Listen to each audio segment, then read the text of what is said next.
Welcome to Creative Spaces Podcast with Guy Zwick, Chief Creative Officer of Highway 85 Creative. In each episode, we will discuss creative ways to define your space and build your brand. In today's episode, I'd like to talk to Guy about pop-up displays. Talk to me about pop-up displays and buying and renting. So pop-up displays, when you posed this one to me before we started here, I was like, well, that's a loaded question these days because half the crowd calls pop-up displays one thing and another crowd calls it another. So traditionally, a pop-up display would have referred to a portable exhibit that broke down like an accordion and popped up, and you would have put fabric or photomural panels on it to create, a 10-foot, 8-foot back wall mural, if you will, a billboard style backdrop.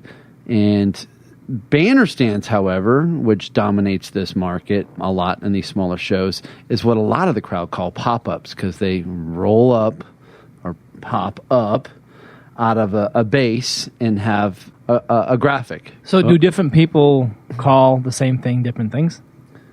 Like if I'm a client and I say, hey, I need a pop-up display, do you have to sort of go back to them and say, well, what do you mean? Yes. Okay. Yes. Today, fabric displays have taken over that space that used to be traditional pop-up displays.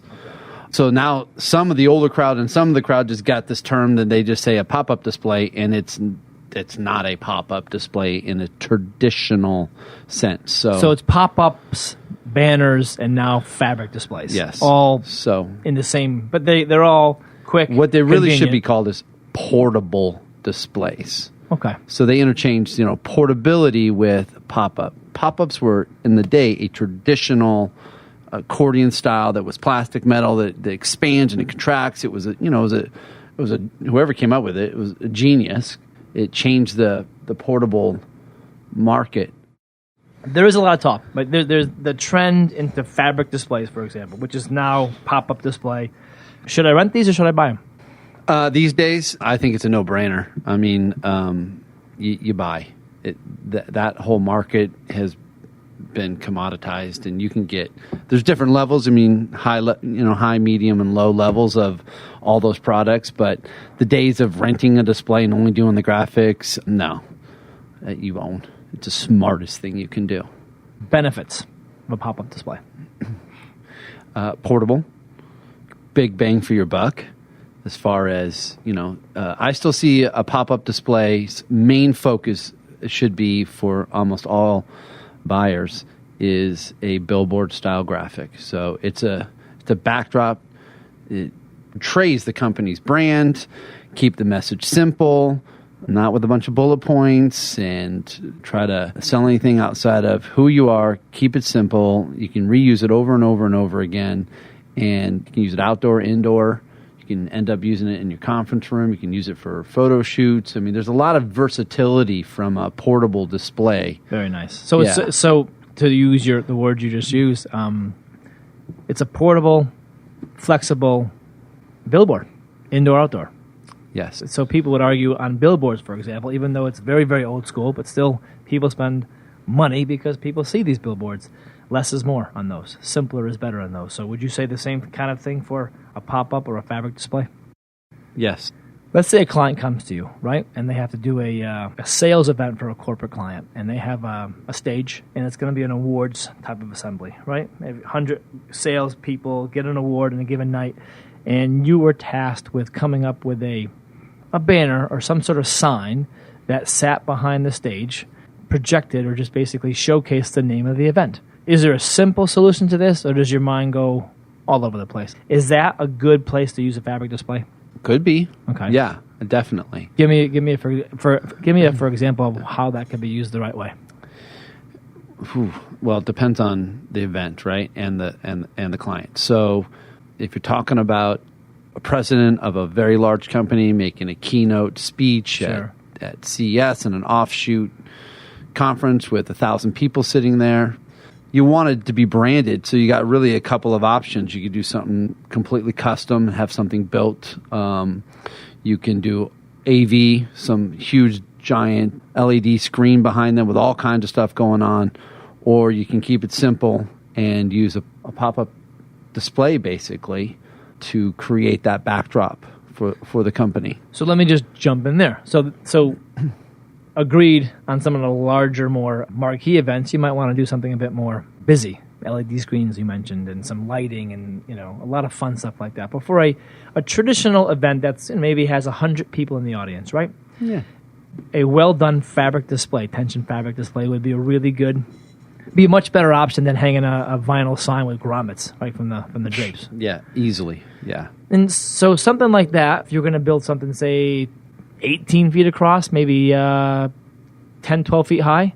Is there a custom size in these tension fabric displays, or can you make them any size you want? You can make them any size you want, but as far as price point standpoint, if you stay within 6 feet, 8 feet, 10 feet, 16 feet, 20 feet widths, right, with heights of 8 feet tall, okay, those are like standard sizes. So whether you're buying online, whether you're doing something with somebody locally with you who produces these things, those are the standard sizes. Those are the best price points. Outside of that, that's tubular frame. You can make them whatever you want. You can make them 25 feet tall. Okay. Well, that was my next question. 100 feet long if you want to. So if the client asks for one main kick-arse looking sign to be the event logo and sign for the whole 5-day event, but they want to do a tension fabric, and you said the standard height is about 10 feet high, 10 feet high, would you just lift it off the ground somehow? How could you make it so that it's a lot more viewable by the audience? You can take it from being horizontal to vertical, for one. You could put a couple of those up. And that gets done a lot. I see. So 10 feet high. Bookend the stage. Right. Maybe use a smaller one right behind the speaker, or where they're handing awards or whatever they're doing for those photo ops. And the big stuff is right to the ends where you're walking up to the stage. I mean, you just ask for a solution, and there's one of many. Look at that. See that? It's a free tips from Guy Zwick. Along the lines of trade show displays, there's tons and tons and tons of different displays we can talk about, right? Mm-hmm. If I'm new to the business, give me the quick and dirty. Give me the lowdown of the basic types of trade show displays I need to be considering. All right, let's keep it simple. Okay. You've got portable, modular, custom, hybrids. You've got the portable display, which is something, could be as simple as a banner stand, like we said, or a pop-up display. There's accessories that go along with that. Might be a literature stand or an iPad stand. There's a lot of stuff that you can add to that genre, portable. But it is what it sounds like. A lot of these things break down in tubs and things, and could go in the back of your Honda Civic, and you take it from event to event. That's why they're called portable. But portable displays can get as large as doing island booths as well. Just typically you don't do that, but you do from time to time. Modular displays are that next step up, where it's still breaking down in smaller components, but you're probably putting it on the back of a little trailer, or shipping it on a pallet, or putting it in the truck, not in the car. And you're building some larger things. You have demos, you want to mount screens. You want to do a little bit more than the typical portable, which you get in a modular display. Then you move to what we call a custom display, which pretty much means that it's nothing off the shelf. You're buying something or renting something that's 100% handmade by an exhibit company like ourselves. So you're tailoring it to your company, your look, your feel, and it's a unique, one-of-a-kind piece. Experience. Yeah. Right. Yeah. But and then a hybrid, which might be some combination of custom and modular, and even some pop-ups. Any combination of those. So tell me if I'm intertwined together. Am I way? So modular is a little bit less portable, but more reinforced version of the portable. It's just bigger, stronger. You can do more stuff with it. Yep. Right. And then custom is brand new, from scratch, from the drawing board to everything from custom kiosks to desks, chairs, everything. You've done that before as well. Do you see more and more clients these days staying in the modular side of things? Like, what are some of the trends that you're seeing with clients? Yeah, I can give you that. It's very cyclical to the economy and the era. And I've been doing this just long enough, almost 30 years now, that I've got to see a couple of big trends. So right now we're definitely trending custom experiences, custom exhibits. Post 9/11, I'd say the modular business became huge. Everyone scaled back from customs and definitely wanted to still do bigger things. And that's where hybrids really were kind of invented. And then they were two worlds. You had portable modular companies, and you had these custom houses, and they really did totally different things. And since then, they both kind of do both. No different than us. We're good at both. We can keep it simple and do portables and modulars and print our graphics and do our pop-up displays, and we can build you the killerest booth you've ever seen all in our shop, and then do a little bit of both for people. So it's, generally speaking, it's going to be more cost-effective to go modular.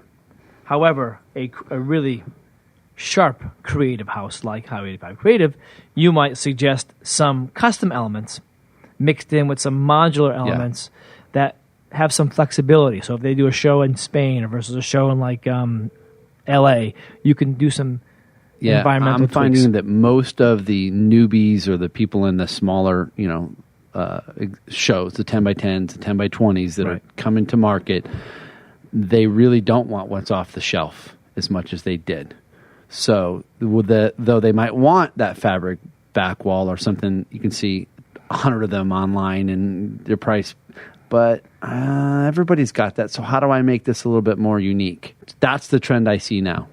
You would ask me this question 8 years ago in 08, 09. Oof, very different. People didn't want to spend money. Renting things was huge then. Renting is still huge now. Right. Definitely was a huge shift there.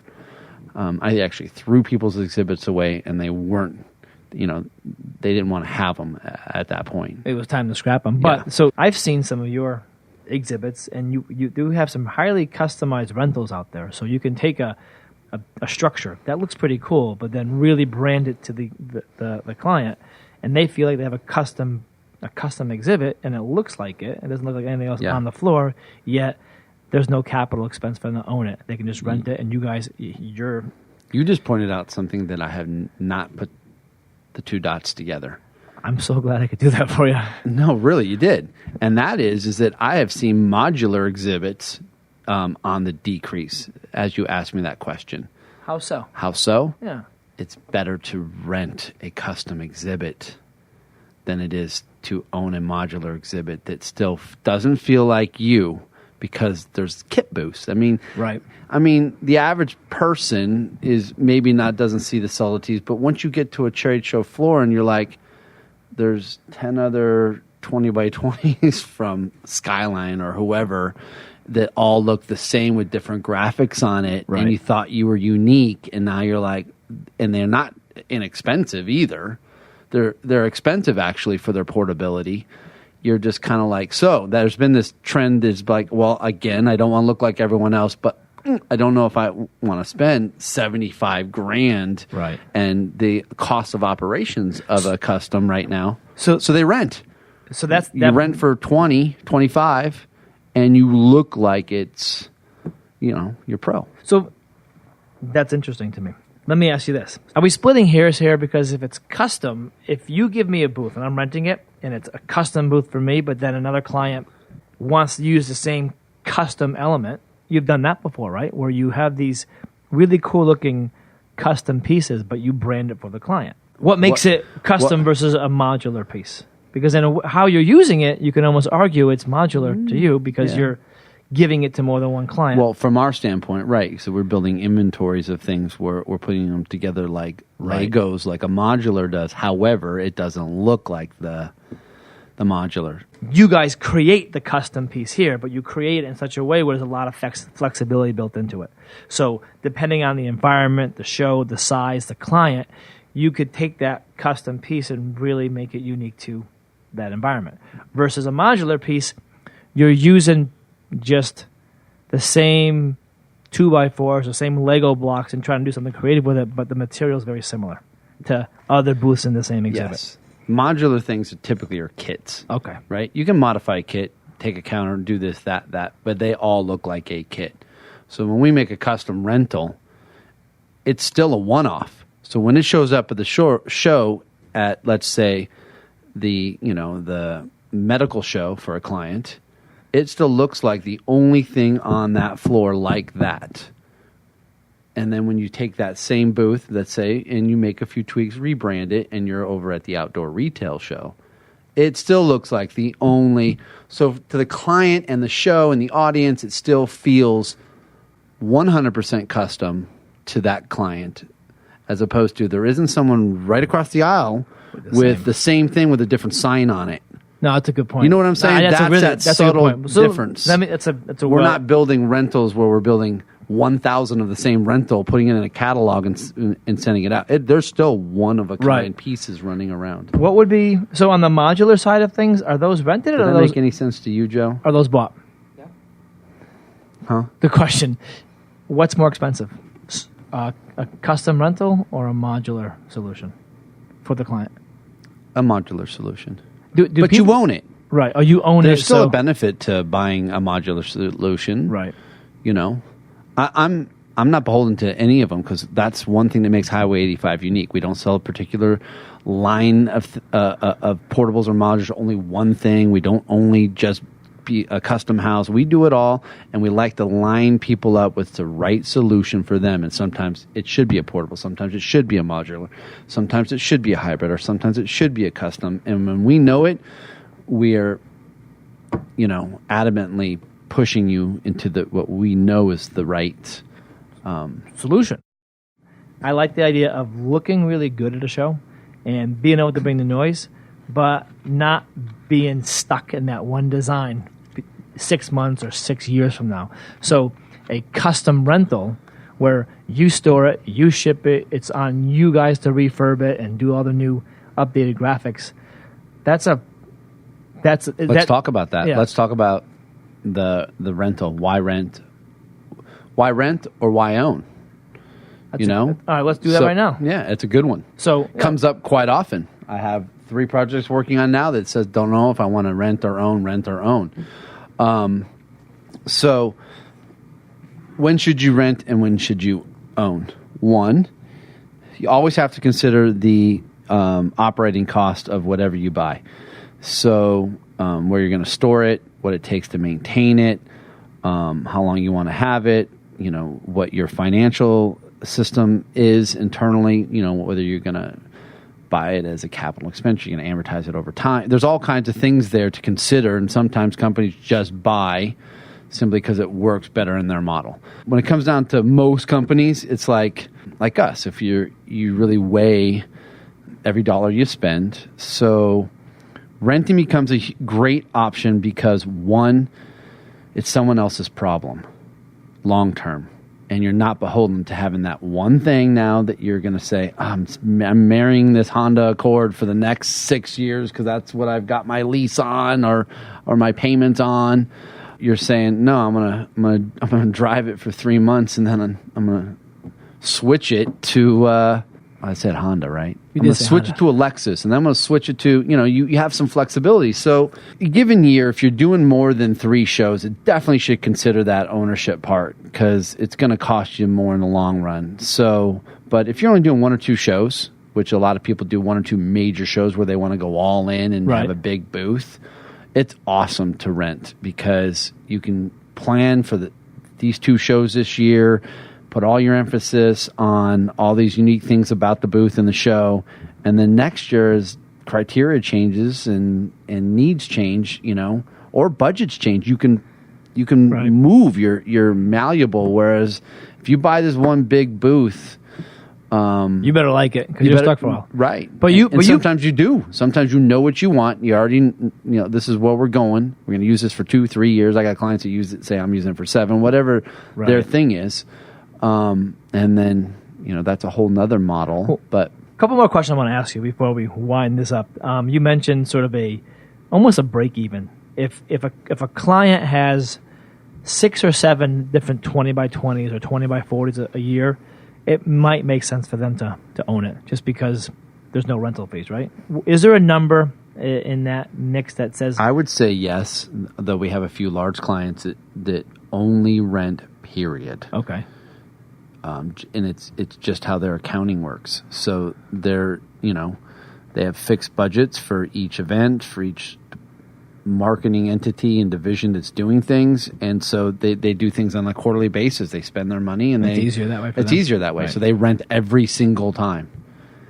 Without getting creative with accounting or not having the actual solution be dictated by the accounting, you mentioned if you have 3 shows or less a year, renting is probably the way to go. But if you have like 4 or 5 shows a year, you might want to consider I'd say if you renting. have more than 3. More than 3?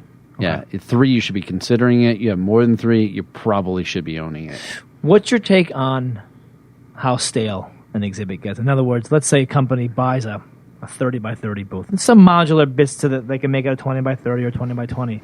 But after 4 years of using it, doesn't that get kind of old? Or is that really... Yes. Is there like a shelf life of exhibits these days in terms of the basic look and feel? 3 to 5 years is what I would say. Okay. I have clients that have been using them over 10, and I got clients that undo every 2 years.